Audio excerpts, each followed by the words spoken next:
Então, padre, falávamos sobre a missão e vocês falavam então, né, de ter ido lá conversar com as pessoas na rua, as prostitutas e tudo. E assim, e os perigos que oferecem a rua? Não oferecem para vocês também? Vocês já passaram algum momento perigoso fazendo missão com as pessoas nas ruas? Padre Henrique, nosso fundador, diz que constantemente nós somos ameaçados de vida eterna. Não é ameaçados de morte, é ameaçados de vida eterna. Interessante. Porque de fato é inegável que ao ir nesses lugares de periferia, de criminalidade, a gente encontra muitos riscos, inclusive riscos de vida. Nós vamos, por exemplo, em São Paulo, na região da Cracolândia, uma região dominada pelo crime organizado, com um intenso tráfico de drogas, com muita violência. Então, sem dúvida, existem perigos que são muito presentes na nossa missão. Mas, por um outro lado, a gente conta bastante com o auxílio dos anjos, com o cuidado de Deus, mas também com o respeito por parte dessas pessoas. Mesmo quando nós, por exemplo, estamos numa comunidade, numa favela, ali geralmente o pessoal talvez nem frequente tanto, mas respeita e até de alguma maneira nos protege de algumas situações. Na rua a mesma coisa. Padre, só entrando um parênteses aí. Como é que é feito essa, né? Eu já te fiz essa pergunta antes, mas agora assim, quantos que vão na hora? É uma pessoa só que vai evangelizar? São um grupo de pessoas? Porque daí aí se monta a segurança, né? Não, geralmente nós nunca vamos sozinhos, nós vamos num grupo, com mais pessoas, menos pessoas, mas a abordagem sempre se dá pelo menos de 2 em 2, para poder garantir ali um auxílio de um para com o outro. Salvo os momentos que às vezes você tá caminhando, assim, você tá indo para um médico e de repente algum te para ali e você vê aquela oportunidade como evangelização, mas sim, não foi programado, foi uma providência, né? Mas os nossos estatutos, né, o nosso fundador vai dizer que a prudência humana, ela nunca pode substituir a radicalidade evangélica. E Cristo também diz que a gente não pode, né, me corrija se eu estiver errado, mas que para pegar e sair em 2 ou mais, né? É isso. Então, quando nós saímos, geralmente não levamos algo para dar. Às vezes acontece, mas não é o hábito, porque muitas pessoas vão à rua e simplesmente entregam ali um alimento, uma roupa. Isso é importante, os irmãos precisam, mas mais do que isso, eles precisam de atenção, de escuta, eles precisam de Deus. E o nosso desejo é dar Deus para eles. Então nós vamos, sentamos na calçada, sem ficar olhando no relógio, e os escutamos, acolhemos a sua partilha, entramos na sua história. Às vezes a gente vai com assuntos aleatórios, né, falando de futebol, falando, enfim, de inúmeras coisas. Mas o grande desejo é que aos poucos eles possam ir se desarmando, abrindo o coração, para que então a gente possa proclamar o Evangelho. Depois também impondo as mãos, orando por eles. Inúmeras experiências de irmãos, às vezes que estavam bêbados ali e que receberam uma presença, uma visita de Deus, de repente se levantam sem o efeito da droga ou sem o efeito do álcool. Sóbrios. Experiências incríveis. E sempre, no final, a gente vai sondando se aquela pessoa tem o desejo de poder sair da rua. E aí, na medida em que aquilo vai se confirmando, com cada um existe uma pedagogia, mas o anseio, a meta é de poder tirá-los da rua. E sempre que possível, encaminhá-los para alguma das nossas casas de recuperação. Aí lá, eles passam um mês numa casa de triagem, que é um lugar onde eles vão viver o primeiro processo da abstinência, que é muito forte, vão se adaptar às regras da casa, tirar a documentação, e quando se estabilizam, vão para a casa de recuperação, passam um ano num caminho de catecumenato, de formação humana e espiritual, de evangelização, de cura, de libertação e também de trabalho. Vão ali também aprendendo que eles têm capacidade para muita coisa, desenvolvendo dons, talentos. E quando concluem, nós ainda os acompanhamos num período de reinserção, que é esse tempo onde eles vão voltar ao mercado de trabalho, se reinserir nas suas famílias, na própria sociedade. Então é um trabalho que vai desde a abordagem na rua até devolver aquele ser humano reintegrado para o mundo. Devolver a dignidade. Exatamente. Exatamente. Recente nós acolhemos uma mulher, ela tem 10 filhos e ela viveu no uso do crack por 30 anos. Uau. E ela perdeu, ao longo desses anos todos no crack, ela perdeu 4 filhos para a justiça. 2 deles foram adotados na Europa, então ela nunca mais vai ver, e os outros 2 adotados no Brasil. E ela se recuperou na nossa casa de acolhida. Eu lembro que eu levei ela para casa ainda sob efeito do crack, e a gente nem podia fazer isso, né? Mas é aí que a prudência humana não pode substituir a radicalidade evangélica. Levamos ela sob efeito, ela dormiu 3 dias, só acordava para comer, tomar banho e comer, né, assim, e usar o banheiro, e voltava a dormir, porque ela estava há cerca de 10 dias sem dormir, por causa do uso. E hoje essa mulher, ela tá limpa, tem 4 anos e meio.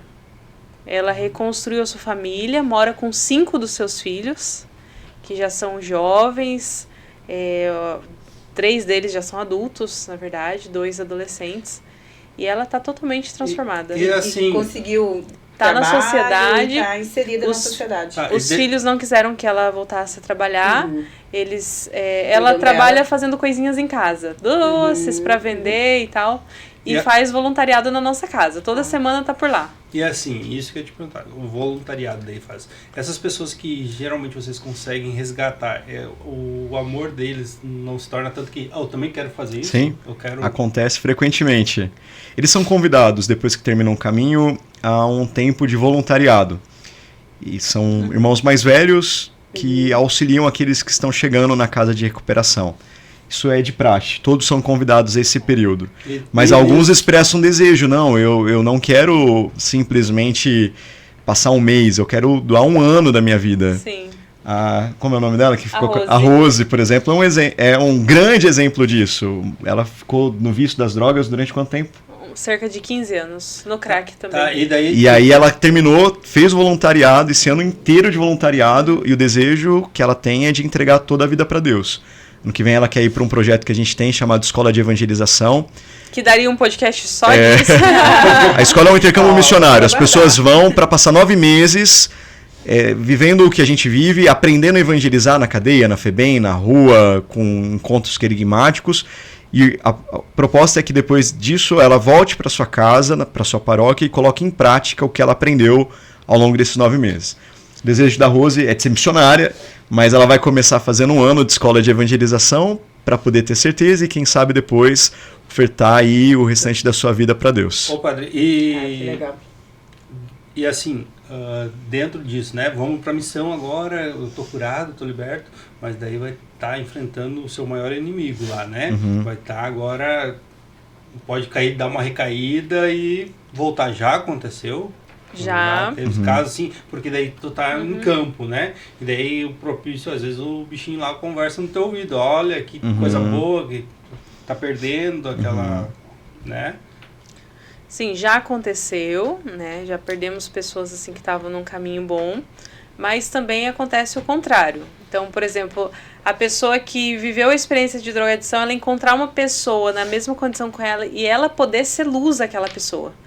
E ela poder olhar a vida dela hoje transformada e falar, meu Deus, eu estava nessa calçada e eu passei já com meninas, né, assim, elas já recuperadas e elas me mostrando, olha, tem mais missionária. Propriedade para estar resgatando que outra, porque daí aquela pessoa, não, tu estava aqui comigo, eu também quero isso pra mim. E as meninas me falaram, Bruna, eu me prostituía nessa rua, eu vendia droga naquela, e hoje eu posso ser luz. Eu não vim aqui mais para viver a vida perdida, eu vim aqui para resgatar as almas.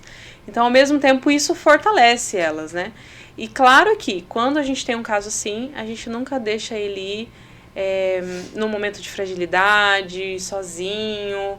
A gente vai cercando de um cuidado maior, até mesmo para preservar a vida e a própria fraqueza da pessoa, né? Sim, e eles continuam tendo também o direcionamento espiritual, né? Sempre. Sempre. E isso então, para eles e para nós também, porque o espinho da carne deles é a drogadição. Mas eu tenho o meu espinho, vocês têm o espinho de vocês. E para cair basta estar de pé. Não é à toa que a palavra diz que é importante orar e vigiar o tempo todo. Exato. Porque o diabo é como um leão que fica nos rodeando procurando uma brecha para devorar. No sentido de que eles podem cair, mas eu também posso. Eu sou padre, mas se eu deixar de rezar, se eu deixar de vigiar, eu sou capaz de fazer coisas ainda piores do que aquelas que eles já fizeram na vida. Sim. Por isso que a oração e a vigilância é para eles, mas também é para mim, é para todos nós. Assim, nós temos participações, né? Temos, de quem está acompanhando o podcast, né? Temos. Vamos lá, uma perguntinha então. Temos perguntas, então.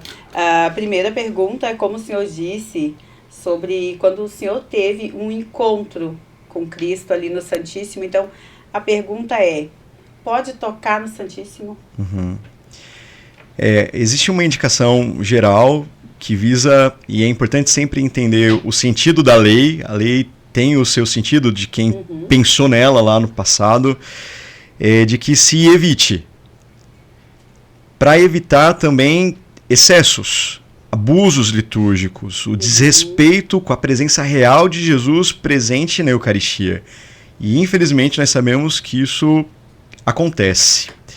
Mas por outro lado, existe também a prática pastoral e a sensibilidade de cada padre, do ambiente em que ele se encontra, a maturidade daquelas pessoas e os frutos que aquilo pode gerar na vida do povo. Eu penso muito no Evangelho, né? Se Jesus ficasse ali cheio de não me toques, quantos milagres talvez deixariam de ter acontecido, como daquela mulher hemorroíça que no meio da multidão tocou Jesus. A multidão comprimia. Exatamente, todo mundo esbarrava em Nosso Senhor, mas ela o tocou de uma forma diferente, com muita fé, e a partir daquele momento ela foi curada e salva, graças a um toque. Jesus o tempo todo tocando o leproso, tocando o cego, tocando o surdo e mudo e deixando que as pessoas o tocassem. Mesmo quando as criancinhas foram impedidas de irem até ele, Nosso Senhor exorta quem os impedia, dizendo, não as impeçais, deixem que elas venham até mim, porque delas é o reino dos céus. E foi um pouco da experiência que eu fiz. Naquele momento, não foi nem eu em direção ao padre, ele que veio na minha direção. Deus o tocou, inspirou, e depois daquele toque, a minha vida nunca mais foi a mesma. Eu era um Fernando antes e eu me tornei um outro Fernando depois. Não estou dizendo que necessariamente isso precisa acontecer com todo mundo, porque Deus tem inúmeras formas de alcançar os corações. Ele pode, do nada, fazer com que isso aconteça. Mas no meu caso, foi através dessa experiência. Isso é inegável. E eu também não posso deixar de considerar os frutos que isso gerou na minha vida. Mas eu também não quero normalizar, dizendo que todo mundo necessariamente, para fazer uma experiência com Deus, precisa tocar, porque o Espírito Santo sopra onde quer, e quem sou eu para dizer o que ele pode e o que ele não pode realizar. Então, por isso, existe um direcionamento em vista de algo, que é o respeito para com a Eucaristia, mas... sem dúvida, em alguns lugares é muito bonito você ver as pessoas com tanta piedade, com tanta devoção, que se aproximam ali, como no antigo, né, antigamente nos evangelhos, as pessoas tocando em Jesus, as pessoas querem também tocá-lo, não expressando uma falta de zelo, ao contrário, mas o reconhecimento que Jesus realmente está ali presente. Como Cristo fazia, né? Como o senhor estava falando antes fora do ar. Ele chamava as pessoas para tocar ele, né? É isso. Tanto que ele pergunta quem me tocou Sim. e tudo mais, né? É isso mesmo. Daí, então, se a gente privar isso, pode estar privando a pessoa de realmente receber o que o senhor recebeu, né? Hoje, graças ao padre que deixou o senhor encostar ao Santíssimo, que tocou a sua testa, hoje o senhor é padre, é sacerdote. E está aqui testemunhando sobre, né? Bacana isso. Então nós temos uma outra pergunta que eu acredito que seja dentro do mesmo segmento. Sim. Venha nessa aqui, eu acho. Isso. Tá, então assim, tem uma pergunta aqui muito interessante, meio polêmica, porque vocês falam muito, então, de atender as pessoas, de ir até os pobres. Então a pergunta é, se vocês não acham que vocês correm o risco de cair numa teologia da libertação, tirando o Cristo da cruz e colocando o pobre no lugar de Cristo?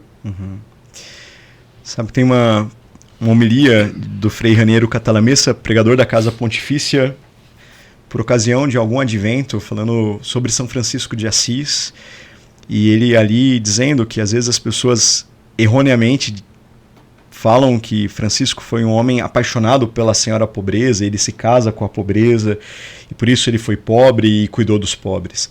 E Frei Raniero diz que isso é um erro, porque Francisco não foi apaixonado pela pobreza, ele foi apaixonado por um homem chamado Jesus Cristo, que se fez pobre e que de modo especial cuidou dos pobres. E como nós dizemos, o amor nos torna parecidos com a pessoa amada. E porque ele era apaixonado por Jesus, ele procurou seguir os seus passos. Por isso que na comunidade é muito claro para nós.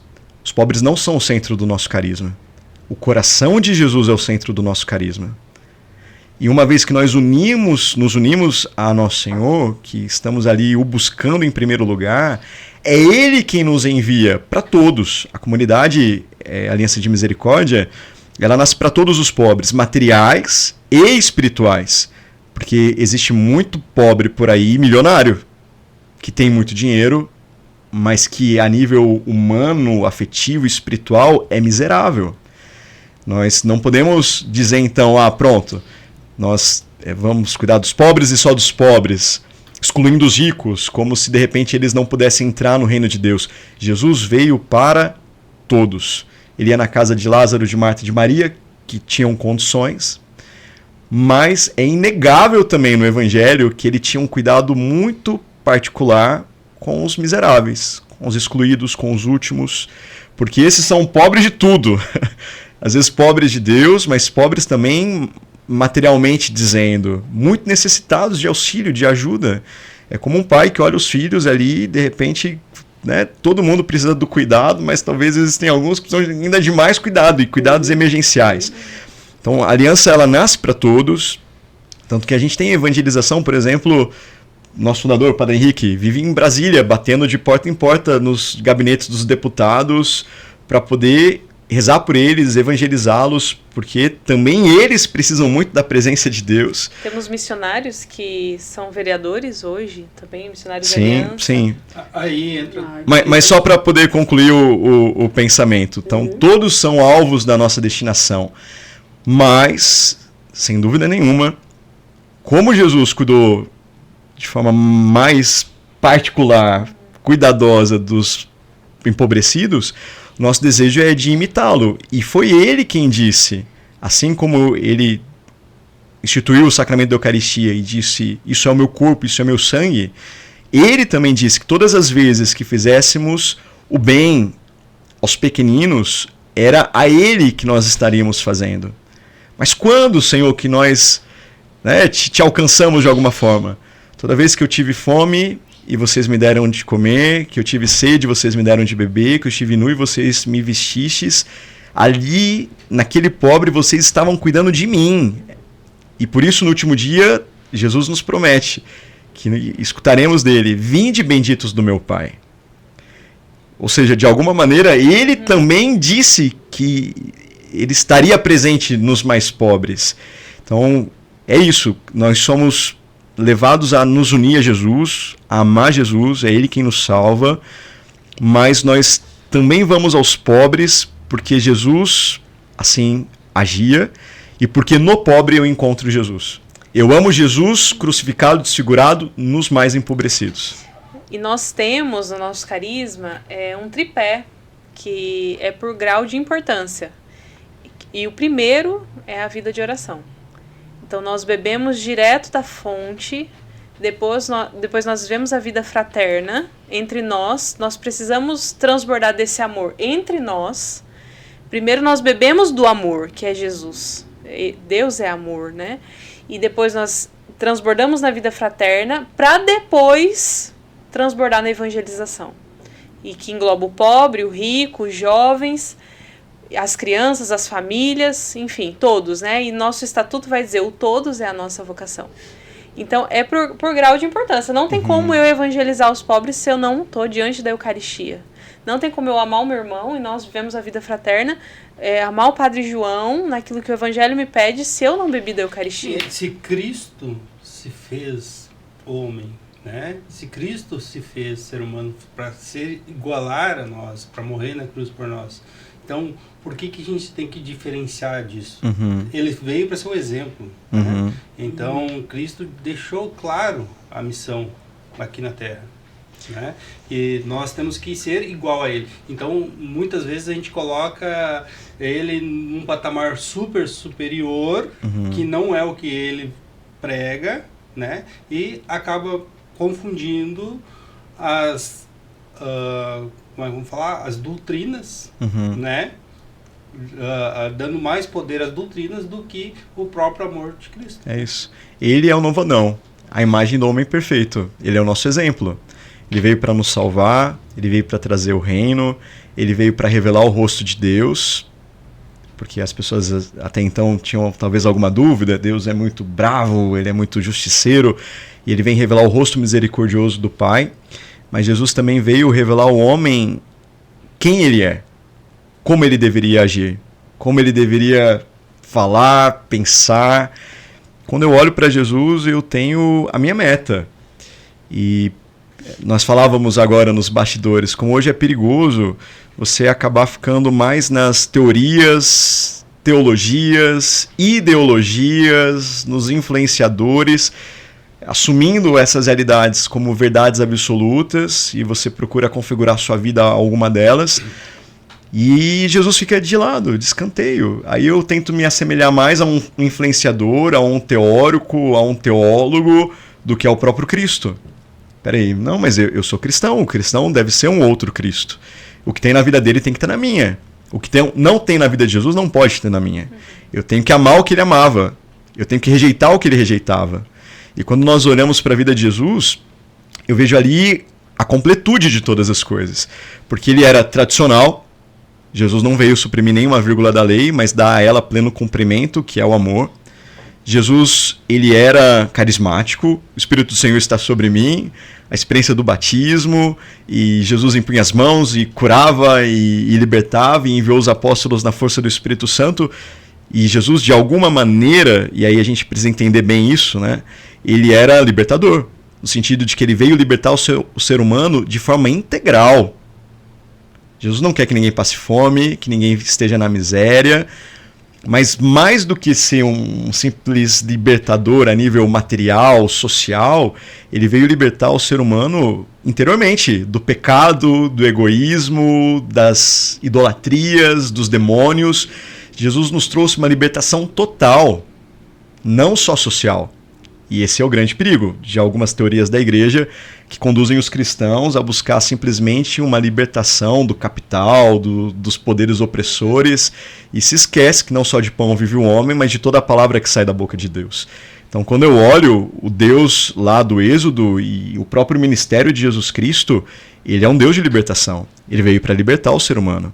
Ele foi libertador. Para tirar do êxodo e conduzir à terra prometida. Exatamente. Tirar então, da terra da escravidão. Se Jesus veio e ele teve um engajamento social, ele evangelizava em primeiro lugar, mas ele não deixava o povo voltar para casa com fome. Ele exortou os apóstolos, dai-lhes vós mesmos de comer. Ele multiplicou o pão, ele multiplicou os peixes, ele cuidava do corpo das pessoas que estavam enfermas. Ou seja, Jesus ele não caía no espiritualismo. Vamos então só cuidar da alma aqui, porque o resto é indiferente, a gente não precisa se preocupar com isso. Não, em primeiro lugar as coisas santas, as coisas do alto, o reino dos céus. Mas Jesus também veio trazer o reino de Deus para essa terra. Ele não despede a multidão com fome, porque elas podem desfalecer pelo caminho. Ele ainda diz isso. É muito humano. É muito divino e muito humano. E o reino de Deus é o lugar que não tem opressão, que não tem injustiça, não tem corrupção, onde ninguém passa necessidade de coisa alguma. E Jesus deseja que a terra seja esse lugar mais parecido com o céu. Por isso que na experiência da comunidade, e para mim é uma das coisas que mais me encanta, tenho 20 anos de aliança e eu acho que eu sou cada vez mais apaixonado pelo carisma, é porque eu encontro na comunidade essa ponte de misericórdia entre uma dimensão carismática e uma dimensão libertadora. No sentido de que eu posso, em primeiro lugar, e devo cuidar da alma das pessoas. Anunciar o reino de Deus para todos. é sempre a nossa primeira preocupação, a evangelização. Às vezes se tem algum projeto social que nos oferecem, que ali nós seremos impedidos de evangelizar, nós rejeitamos. Nós não somos uma ONG. Qual, por exemplo? Não, às vezes acontece. Nós Dentro das prefeituras, projetos. nem sempre é fácil conciliar a evangelização com os projetos sociais. Eles, às vezes, colocam bastante empecilho. E se a gente entende que ali não poderemos falar de Jesus, então não queremos esse projeto. Porque assistencialismo por assistencialismo, existem muitas organizações que realizam. Que fazem, Mas se nós cristãos não anunciarmos Jesus, quem anunciará? E do outro lado, só para poder concluir o raciocínio, eu vejo na comunidade essa outra face da moeda, que é o arregaçar as mangas para poder transformar a realidade social das pessoas. Então nós evangelizamos, anunciamos o reino, impomos as mãos, usamos os dons carismáticos, mas depois a gente está lá acolhendo a criança que é de uma favela, que na nossa creche vai ter refeição, vai ter evangelização. A gente tem a Casa Restaura-me lá no centro, que atende por dia mais de 500 moradores de rua, trazendo um alívio imediato ao sofrimento daquelas pessoas. Enfim, a gente consegue aliar a evangelização com a promoção humana. A gente entende que isso são faces da mesma moeda. Do contrário, eu posso cair ou no assistencialismo ou no espiritualismo. E as duas coisas são ruins. Uma coisa completa a outra. Em primeiro lugar o anúncio e depois vamos colocar a mão na massa e fazer da terra um lugar mais parecido com o céu. E a própria prefeitura reconhece assim, a grandeza do nosso trabalho. Nessa Casa Restaura-me, onde a gente acolhe por dia mais de 500 moradores de rua, tem educação financeira. E lá nós temos a própria moeda, que é a moeda águia, criada pela própria aliança, para que eles aprendam a administrar o seu próprio valor. Porque o dinheiro é o que leva eles à droga. É a má administração também que leva ao vício. Então, eles vão aprendendo a reorganizar a sua vida integralmente. É incrível o trabalho de vocês. Tem mais uma pergunta ali, mas antes disso eu quero te fazer uma pergunta, Bruna. Tá bom. A gente, né, os leigos e tudo, eles acreditam muito na palavra do padre, né? Sempre procuram o padre e tudo. Mas eu vejo que tu fala com muita propriedade, com muito amor e carinho, né? E tu também prega, ministra a palavra. E como é que funciona essas ministrações? Esporadicamente ou diariamente? Como é que... Ou é só quando tu vai lá evangelizar mesmo? Hoje nós compomos a mesma equipe de missão, assim. Mas o padre é o padre, né?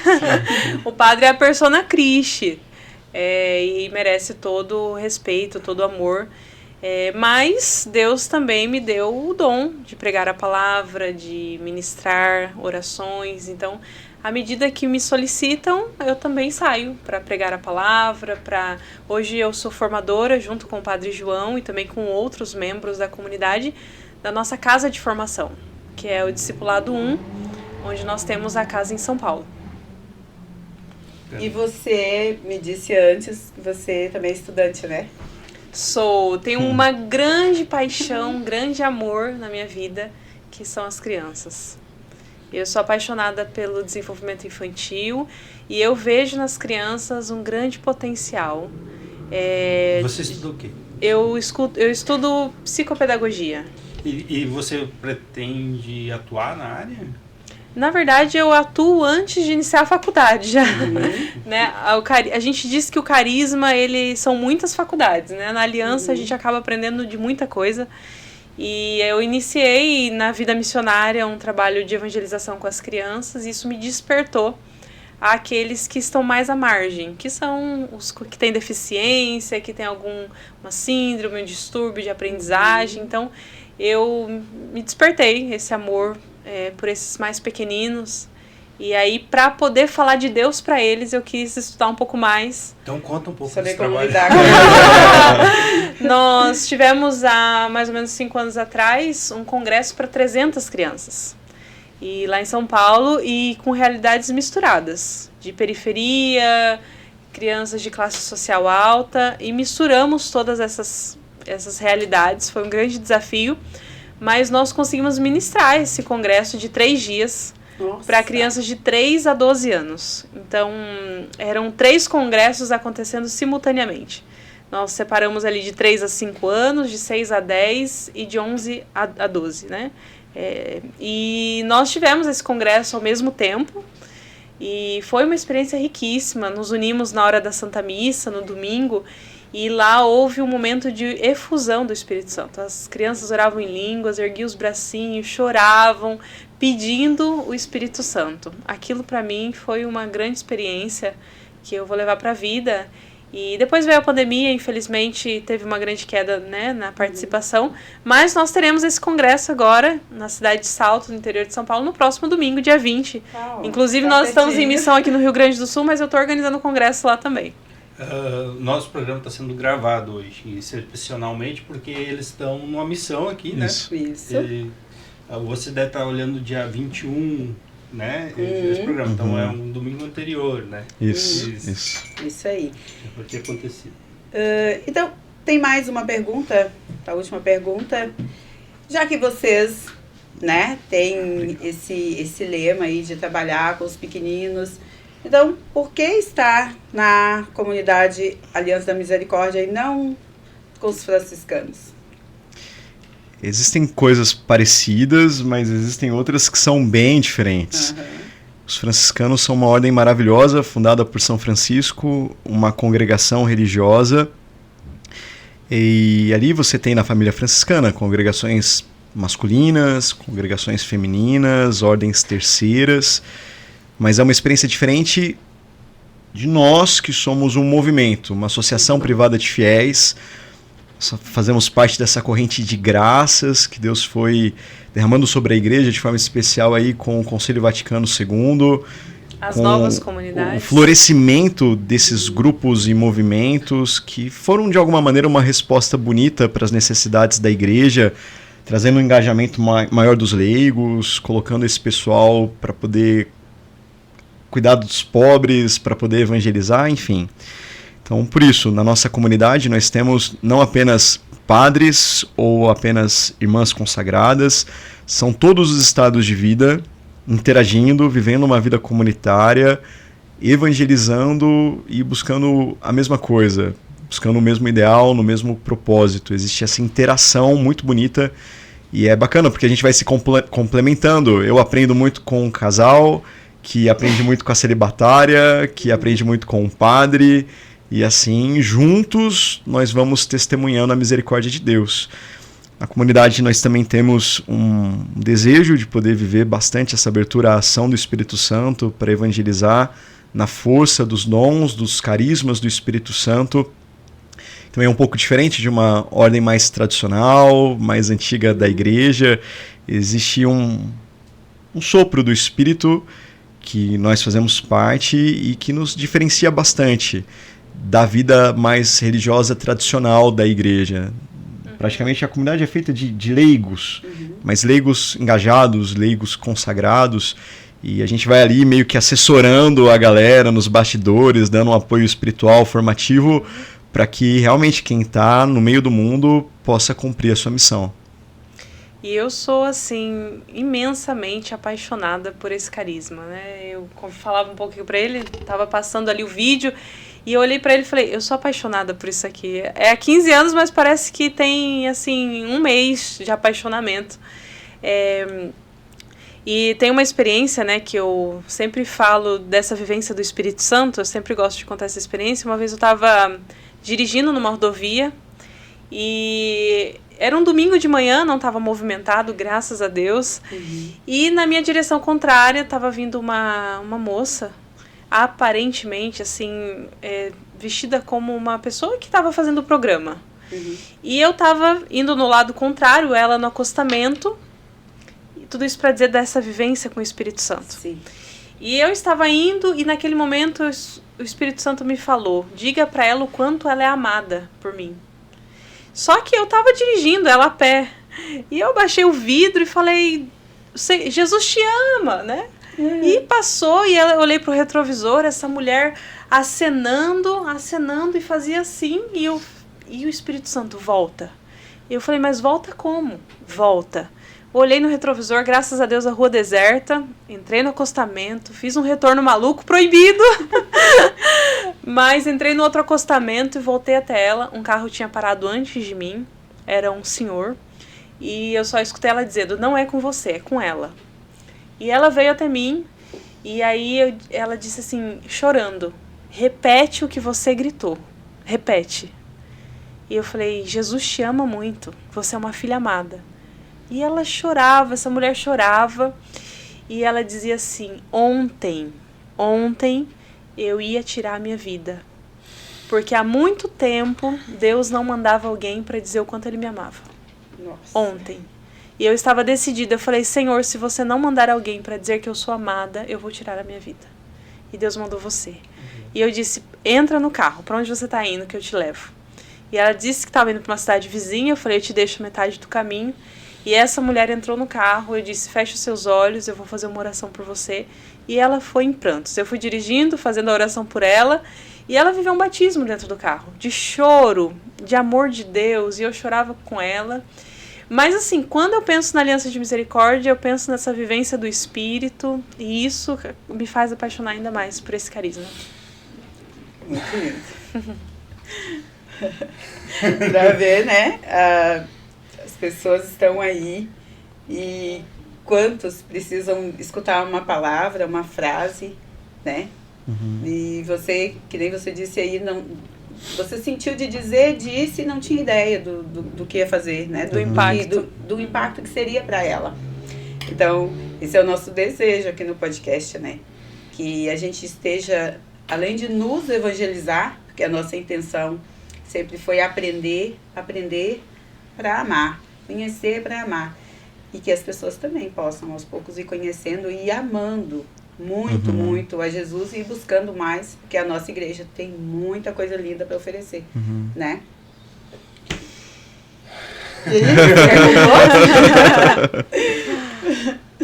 Tá. A gente viu no vídeo ali sobre as escolas, né? São 4 que é o pilar, né? Que sustenta, né? Vamos falar um pouquinho de cada? Pode ser? Sim, de uma forma breve. Tem do Espírito Santo, né? Quer salientar todas as 4 agora ou tu vai falando?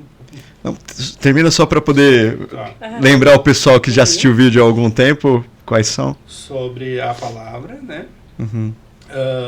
Mariana, né? Maria e os pobres. Tá bom. A gente já falou bastante de outras maneiras a respeito disso. Sim. Quando a gente fala escola do Espírito, é porque o nosso desejo é de viver debaixo da unção do Espírito Santo.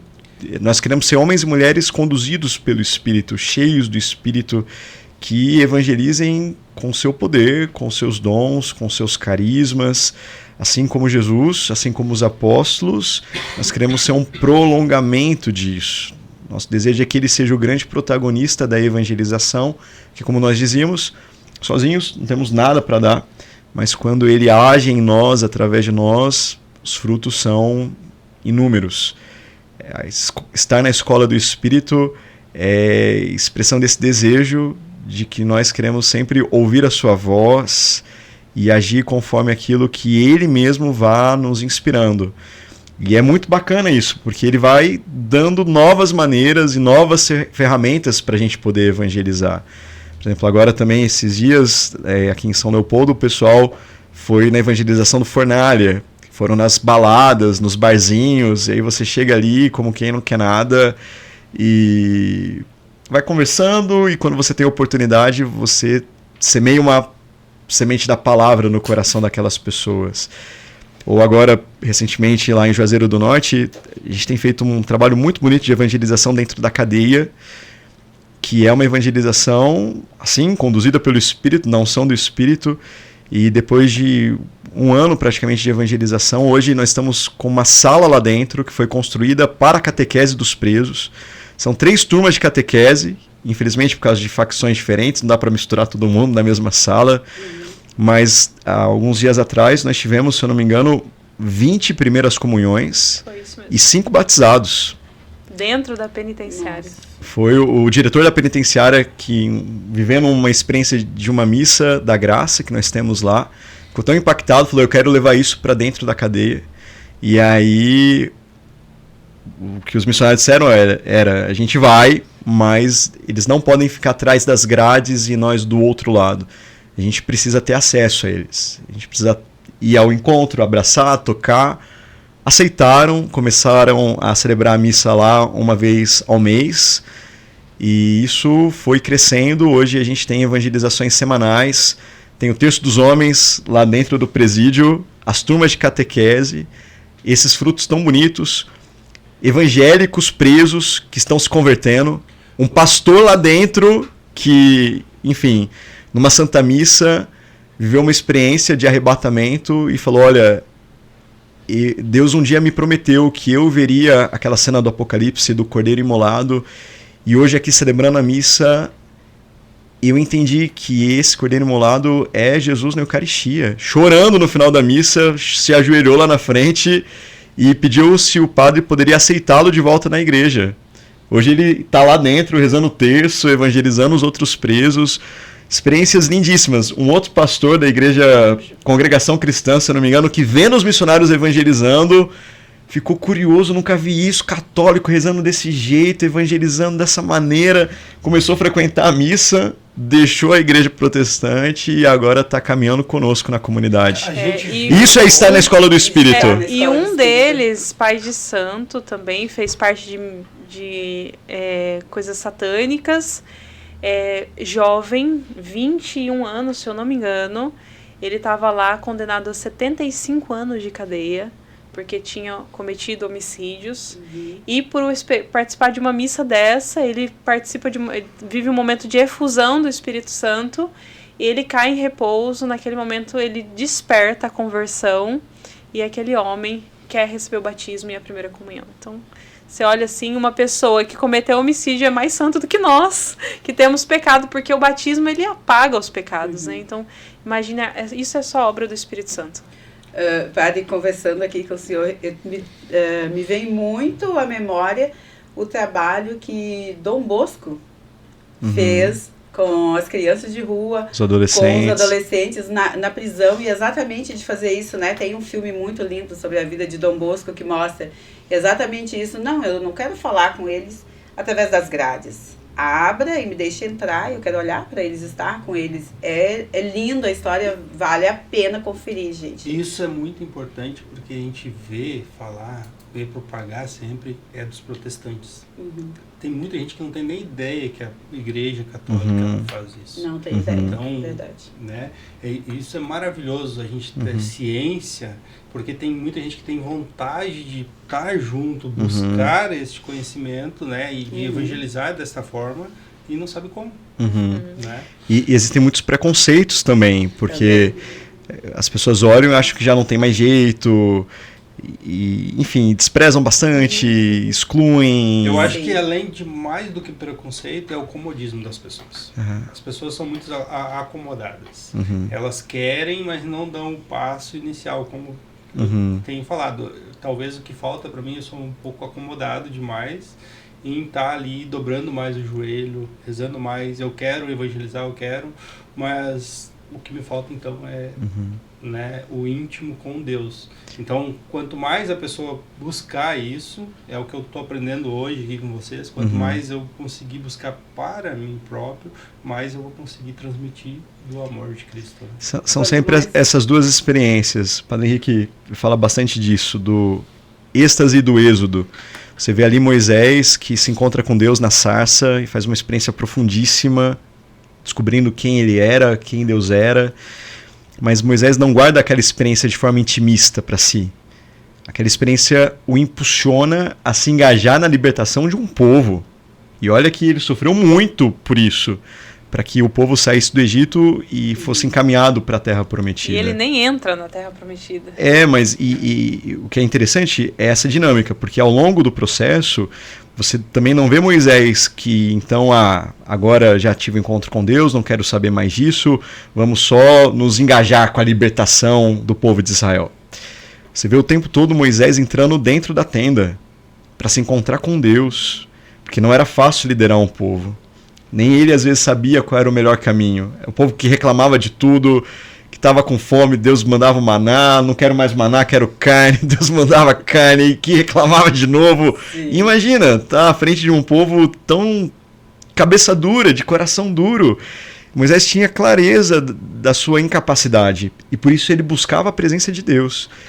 Mas ele não ficava só dentro da tenda. A presença de Deus, quando verdadeira, ela necessariamente nos leva a ir ao encontro do outro. É preciso desconfiar de experiências muito individualistas, espiritualistas, intimistas, que me levam só a pensar na minha própria salvação. É um egoísmo eu pensar só na minha salvação. Como assim? Eu conheci Jesus e guardo isso só para mim? Aí de mim se eu não anunciar o evangelho. Mesma coisa, sei lá, a gente está aqui numa pandemia, eu tenho vacina para o mundo inteiro, mas eu guardo isso no meu bolso, eu não compartilho com quem está do meu lado. É muito ruim pensar que isso acontece. E às vezes é isso, né? A gente olha para os cristãos, alguns que até fazem experiência com Deus, acreditam, são piedosos, etc. Mas eu vou cuidar da minha salvação e da salvação da minha família. Só que quando eu olho para o Evangelho, não é isso que Jesus indica. Jesus disse ide, ele não disse ficar e se preservem a vocês mesmos. Há mais alegria em dar do que eu vos envio como ovelhas no meio de lobos, vão, anunciem o Evangelho a toda criatura. Tem uma passagem que diz, se eu não me engano, me corrija se eu estiver errado, que as portas do céu serão mais estreitas para aqueles que têm mais conhecimento, correto? É, a quem muito foi dado, muito será cobrado. Isso mesmo. Aquele que menos sabe... É isso. Mas para dizer que essas duas experiências são muito presentes e extremamente necessárias.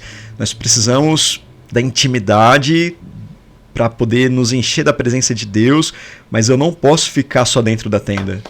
Eu preciso sair para fora para poder transbordar e dar de beber aos outros. Então, para resumir, tu sabe, tu tem que resgatar e não ficar só pra ti. Então, para resumir, eu tenho que estar sempre entrando na tenda para me fortalecer. Exato. Porque também não adianta eu estar evangelizando, mas hoje eu não entro na tenda, hoje eu não busco para mim. Não dura. Não dura. Porque depois, ao longo do tempo, a gente está falando dos pobres, né? Mas depois que você está lidando, você vê que nem sempre essas pessoas que nós alcançamos são gratas, são verdadeiras, sim. Às vezes... Tem experiências de frustração. Nos xingam. É difícil, não é fácil. Então, quem não reza... Primeiro lugar, Padre Henrique fala sempre isso, quem não reza vira bicho. Exato. E quem não reza não tem força de perseverar. Porque aí cansa, se desaponta, é um carvãozinho que queimou rápido, mas que não tem constância. Porque você deixou de ir no posto para poder se abastecer.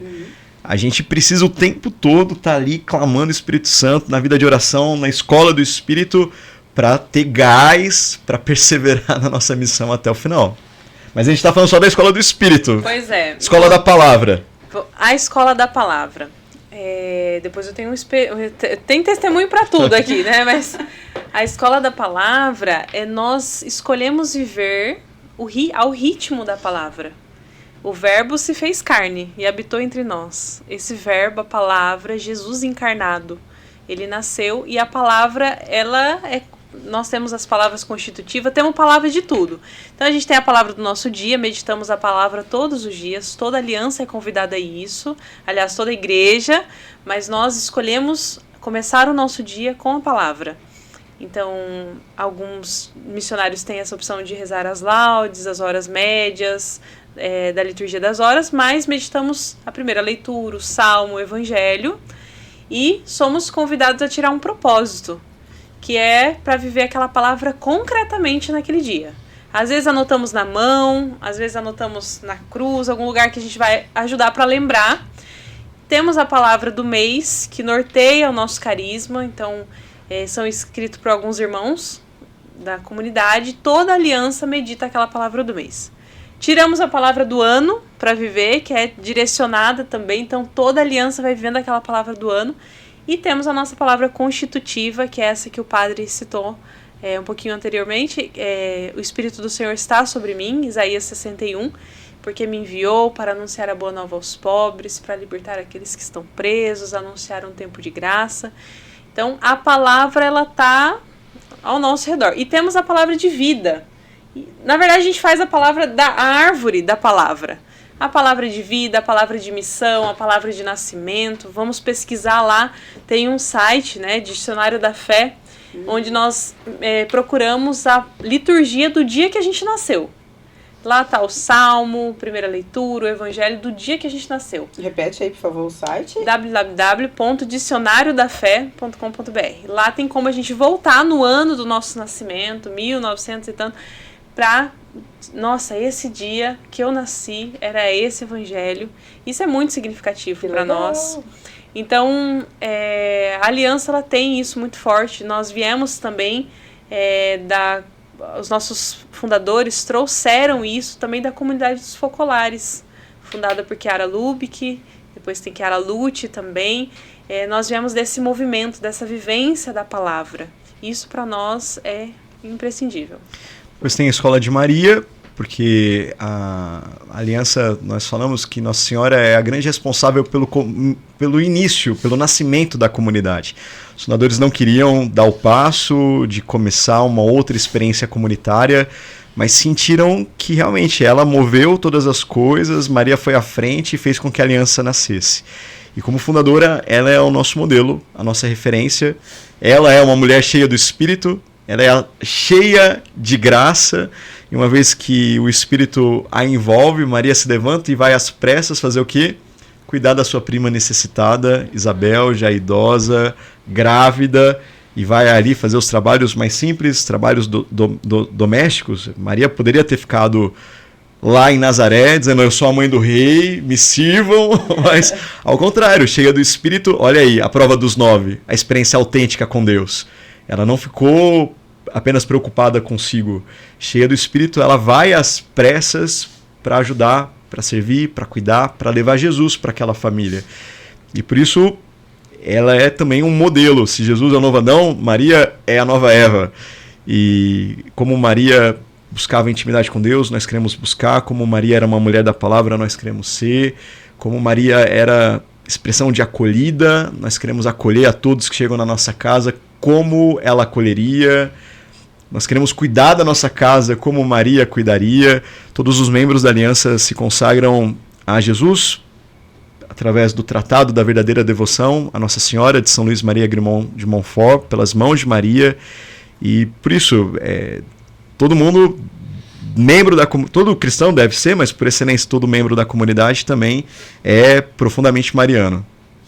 E por fim, a quarta escola, a Escola dos Pobres. Nós já falamos bastante aqui, mas eu vou concluir com uma experiência que uma vez eu fiz, né, com uma menina. Já disse experiência com adultos, a gente falou bastante, mas eu vou dizer de uma menina de rua. Eu morei numa missão onde nós acolhemos meninas em situação de rua. E certa vez a gente abordou em missão uma menina no centro de São Paulo. Ela iniciou a vida na droga aos 9 anos de idade. Nossa. E a vida sexual aos 10 anos. E não foi por abuso, ela teve essa iniciativa mesmo. Ela brigava com droga, com a sua mãe, né? Mãe também usuária, elas brigavam por causa da droga, porque uma queria usar e a outra tinha usado. E aí ela sai de casa aos 9 anos, vai viver na rua. E essa menina, a companhia dela, quando nós a encontramos, eram os ratos. Uma situação muito triste, muito sozinha, depressiva. Assim, ela tinha um semblante de morte. E essa menina nos encontra, né? Nós passamos por onde ela estava, chocadas com aquela realidade, a companhia dos ratos. E nós abordamos, achamos que ela era muda, inclusive, porque ela não falava. A gente perguntava as coisas, ela respondia assim. Não tinha reação. Nem balançar a cabeça direito ela fazia. E aí nós, então, insistimos muito para que ela fosse à nossa casa, ela não vai. E aí, por fim, ela, numa experiência de oração, ela vê Jesus em uma missionária. E aí o aniversário da missionária estava próximo de chegar. E a missionária pediu ela para Deus de presente. Falou, Jesus, o senhor quer me dar um presente? Me dá a vida dessa menina. E nós acolhíamos meninas e ela não queria sair da rua. Colocamos o joelho no chão, essa missionária pediu para Deus. E aí, por fim, ela se recusou a ir, mas nós conseguimos convencê-la de ir pelo menos na festa de aniversário dessa missionária. E para a missionária foi surpresa. Então, chegamos mais cedo com essa menina, demos um banho nela, colocamos ela para dormir, porque ela estava noites também sem dormir, ao uso de drogas, tráfico. Ela já estava aí com seus 13 anos. E aí, quando foi na hora da festa, essa menina desce e ela entendeu, naquele momento, ela descendo as escadas, que ela era o presente de aniversário do aniversariante. Que era a missionária que ela tinha visto Jesus. Quando ela entende que ela, uma menina de rua, pobre, era o presente, ela caiu em lágrimas. E depois eu falei, você quer ir de volta pra rua? A gente tá voltando, a gente vai dormir lá. Tia, posso dormir aqui essa noite? Claro que você pode. E daquele dia ela nunca mais foi embora. Só que o impressionante foi o quê? Que quando nós contactamos o conselho tutelar, eles ficaram todos surpresos. Porque essa menina tinha passado por 18 abrigos. Nossa. E ela não tinha ficado mais que 2 meses em nenhum. E nós já estávamos com ela há 8 meses.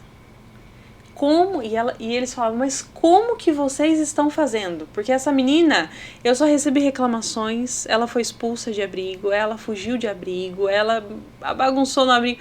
Falei, olha, realmente ela não é fácil, tá aqui. Mas uma experiência que nós vivemos com ela foi um dia, né? Porque nós lidamos com as nossas crianças com muito afeto. E também com a espiritualidade. A gente sente que essa é a chave, o afeto e o amor, a espiritualidade. E nesse dia, ela estava num momento muito difícil de crise emocional, psicológica. E ela, eu vou embora. Eu falei, então, olha, já deu. Todos os missionários já estavam sem paciência. Abrimos a porta. Você quer ir embora? Então, fique à vontade. Já fizemos tudo o que podíamos. E aquele aperto no coração, né? Você chegar a esse ponto. E aí nós escutamos ela no andar de cima, batendo na parede, assim, esse lugar, eu não consigo sair daqui. Por que, Deus, que eu não consigo sair daqui? Porque eu me sinto amada, aqui eu me sinto amada. E essa menina gritava isso, ela chorava lá em cima, nós chorávamos lá embaixo. Corremos abraçar a menina, demos beijo nela e agradecemos muito a Deus, né? Hoje essa menina não está sob uso de drogas, voltou para casa da sua mãe, se reconciliou com ela, sou madrinha de batismo dela, Olha aí. completou os 18 anos na nossa casa e hoje está muito melhor do que quando nós a encontramos. Que bênção, é muita coisa linda, é muita história para compartilhar, né? Gente, nossa, é forte. E... Assim, a gente sempre tem de costume. A gente queria ficar com vocês aqui a noite inteira. Acho que vocês perceberam, né? Cuidado, vai virar trilogia aqui. Dá pra dividir uns 4 podcasts. É verdade. Mas tudo tem um fim, né? É. A gente tá assim caminhando pro fim e a gente sempre, no final, a gente pede um testemunho, né? Forte que você acabou de dar. O padre já deu outros, né? Então, o que eu vou pedir? Se ficou alguma coisa ficou pendente que vocês acham que gostariam de estar falando mais da comunidade, agora é a hora. Daí nós se encaminhamos no final depois. Não sei se ficou. O que eu queria talvez deixar como mensagem a partir de todas essas experiências é que a evangelização, né? Eu tô vendo aqui pastoral da evangelização, mais do que uma atividade, um evento que eu precise de uma estrutura, de um tablado, de um microfone na mão, é um estilo de vida. Na comunidade nós temos um lema: passou do meu lado, saiu evangelizado. Eu não preciso de estrutura para evangelizar. Eu preciso ter o coração cheio da presença de Deus e a convicção de que sem Ele tudo perde o sentido. Jesus é o caminho, a verdade e a vida. Ele é a resposta para a restauração das famílias, para os nossos governos, para tudo aquilo de mazela que a sociedade enfrenta. Por isso eu fico, como padre, muito contente. Eu acho que como médico poderia oferecer saúde às pessoas, como arquiteto eu poderia oferecer bons projetos, como engenheiro excelentes prédios, mas como sacerdote eu posso oferecer Jesus ao mundo. No dia da minha ordenação eu chorei do começo ao fim, mas na hora em que eu fui dar a comunhão daquela Eucaristia que eu já havia consagrado naquela missa da minha ordenação, e aí eu levantava a Eucaristia e dizia o corpo de Cristo para minha família, para o meu pai, para os meus irmãos, enfim.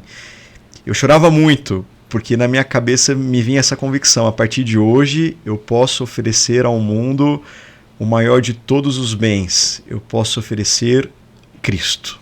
eu posso oferecer Deus. E não tem preço que pague. Não existe nada parecido com isso. E, de alguma maneira, como cristãos, todos nós somos levados a viver essa experiência não sacramental, mas a gente deve levar essa presença de Jesus que experimentamos, com quem convivemos, dialogamos todos os dias, para quem nós conhecemos. Isso sem estruturas. Eu lembro uma vez que eu recebi uma ligação desse pessoal de banco, sabe? Não era banco, era operadora, acho que de telefone. Não, era banco, me oferecendo empréstimo.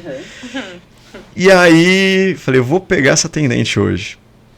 Ela falou, eu falei, olha moça, desculpa, eu não vou poder te ajudar porque eu sou pobre, né, eu sou missionário, vivo da providência, não faço empréstimo, mas não foi por acaso que você me ligou. Se você me ligou é porque Deus queria que eu pudesse te dizer hoje o quanto que você é amada, que Ele não se esqueceu de você. Sei que seu trabalho é muito exigente aí no telemarketing, você recebe muita cobrança, nem sempre é tão tranquilo, mas saiba que Deus está aí, Ele está te visitando, você não é esquecida por Ele e Ele te ama muito. Aí ficou aquele silêncio do outro lado do telefone. Eu falei, meu Deus, o que está acontecendo? Aí depois de um tempinho ela pegou e falou assim, padre, muito obrigada. Eu precisava escutar muito isso nesse dia. Aí foi interessante, porque logo depois uma outra pessoa do mesmo telemarketing me ligou. E eu acho que era ou porque a moça duvidou que eu era padre mesmo, ou porque ela também queria ouvir uma mensagem a respeito de Deus, um anúncio do Evangelho.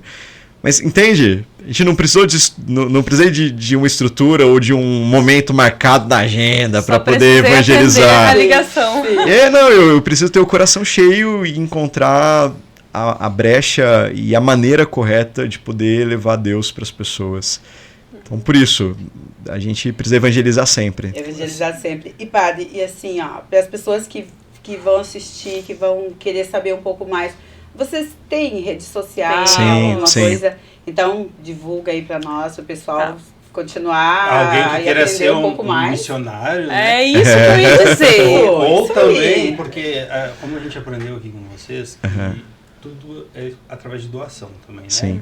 Porque daqui a pouco alguém que gosta do trabalho de vocês se identificou e falou assim, eu tenho condição de ajudar, eu quero ajudar. Né? Quero saber mais, quero Conhecer ajudar mais profundamente. Isso, né? Então...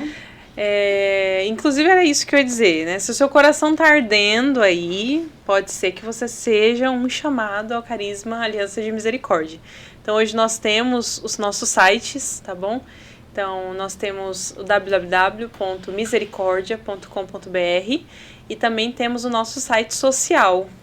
Você lembra, padre? Não, mas pode também entrar no site misericordia.com.br. Nós vamos deixar depois no link da descrição do vídeo. Daí tá tudo lá. E também temos Instagram, Aliança de Misericórdia Oficial.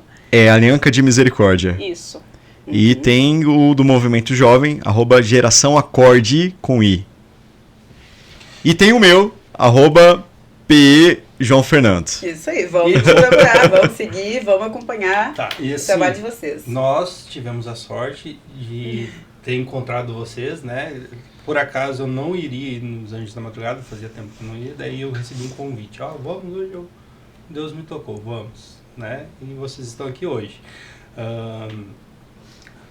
Por acaso, assim, quem não tem a mesma sorte e viu esse testemunho e tudo, né? E quer trazer vocês para a cidade, para fazer esse trabalho também, conhecer um pouco mais. Pode entrar em contato? Pode entrar em contato pelo Instagram, manda um direct no Instagram da Aliança ou no meu pessoal e vamos programar aí muitas atividades, visitas, evangelizações. Nós estamos disponíveis para poder fazer o bem sempre. Contem conosco. Sempre está nesse trabalho missionário, né? Aqui no Rio Grande do Sul ainda não tem nenhuma sede, não tem nada. Ainda não. Se Deus ainda não. Né? Vamos trabalhar então num propósito que talvez a gente consiga trazer vocês, né? Se Deus quiser. E sintam-se convidados sempre que vocês estiverem por aí, né? Tem nosso contato. Muito obrigado de coração. Muito obrigado. E a gente pede então que o senhor dê uma bênção final, né? E sempre quem encerra o nosso programa é o convidado. Muito obrigada a todos vocês que escolheram nos ouvir aí, também pelo convite, nós agradecemos. Partilhar desse carisma da nossa vida é uma grande graça, porque vem de Deus e aquilo que vem dele precisa ser partilhado. Vamos então pedir a bênção para vocês, para os nossos ouvintes, aqueles que nos acompanham em casa, para essa paróquia tão bonita que vocês fazem parte, para toda essa cidade. O Senhor esteja convosco. Ele está no meio de nós. Te pedimos, Senhor nosso Deus, derrama sua bênção sobre este lugar, sobre cada pessoa que está nos acompanhando, que em algum momento irá assistir esse podcast. Nós pedimos que o seu Espírito possa tocá-los, curá-los, libertá-los de todo mal, que o seu Espírito os conduza a uma intimidade cada vez maior, que o Senhor possa levá-los às águas profundas, que te conheçam não apenas racionalmente, mas que façam uma experiência contigo, Jesus, que experimentem o seu amor e assim cheios, inflamados, abrasados, possam partir em missão para contagiar outros corações, para incendiar, Senhor, aqueles que estão entristecidos, abatidos, que estão perdidos. Faz de nós uma extensão da sua presença nessa geração. Eis-nos aqui, Senhor, envia-nos, dai-nos amor pela salvação das almas, ardor apostólico, dai-nos a graça da radicalidade, Senhor, de uma profunda comunhão contigo e com o seu coração. Abençoa-nos. Nós te pedimos em nome do Pai, do Filho e do Espírito Santo. Amém. Muito obrigado. Um abraço. Deus abençoe.